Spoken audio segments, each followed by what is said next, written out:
Hello friends, നമ്മുടെ ഒരു ഞാനൊരു ടെസ്റ്റിംഗ് ആണ് വിചാരിച്ചത്. കുഴലപ്പം നമ്മുടെ പരമ്പരാഗതമായ കുഴലപ്പമല്ല, അത് നമ്മൾ അരിപ്പൊടി കൊണ്ട് തേങ്ങയും ഉള്ളിയൊക്കെ ചേർത്തുണ്ടാക്കുക. അതുപോലെയല്ല ഇത്. ഞാൻ മൈദ കൊണ്ട് മുട്ടയൊക്കെ ചേർത്തിട്ട് ആ ഷേപ്പിൽ കുഴലപ്പം എന്ന് പറയാം, കുഴല് ആയിട്ടുള്ള ഒരപ്പം അതുണ്ടാക്കുന്നതിന് ഉദ്ദേശിച്ചത് സ്വന്തമായിട്ട് ഞാൻ ട്രൈ ചെയ്ത് നോക്കുന്നതാണ്.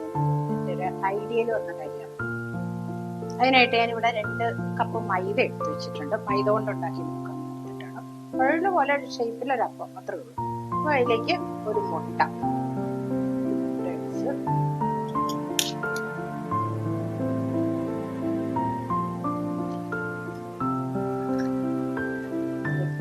അടിച്ച് ചേർക്കുക.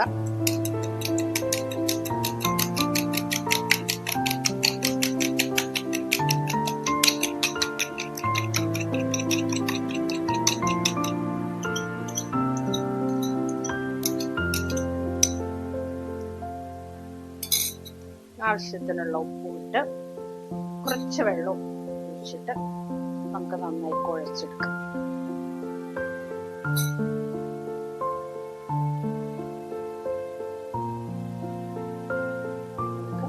കുഴച്ചെടുത്തിട്ട് സാധാരണ ഇതുപോലെ നമുക്ക് പരത്തിയിട്ട് ആ ഷേപ്പ് ചെയ്തിട്ട് ഫ്രൈ ചെയ്ത് കുറച്ച് പഞ്ചസാര പാനിയിൽ വിളയിച്ചെടുക്കാം. അതാണ് ഞാൻ ഉദ്ദേശിക്കുന്നത്.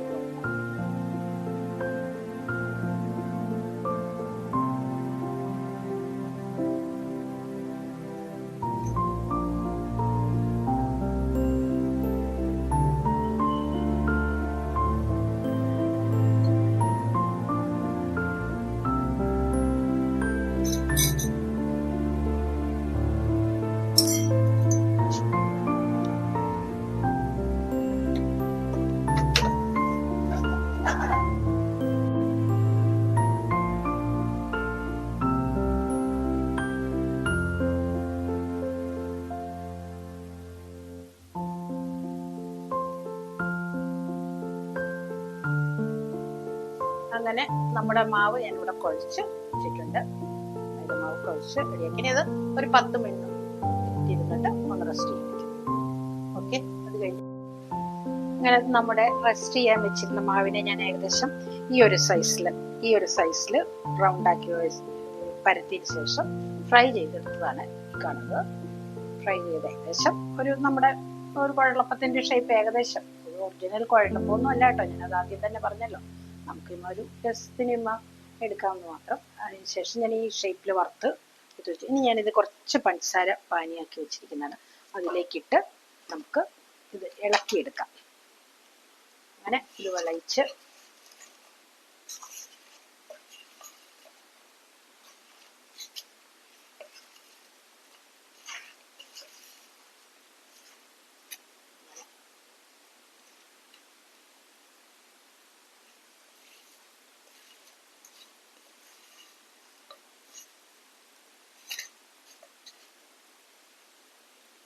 അങ്ങനെ നമ്മുടെ ഡ്യൂപ്ലിക്കേറ്റ് മൈദ കുഴലപ്പം ഇവിടെ റെഡി ആയിരിക്കുന്നു.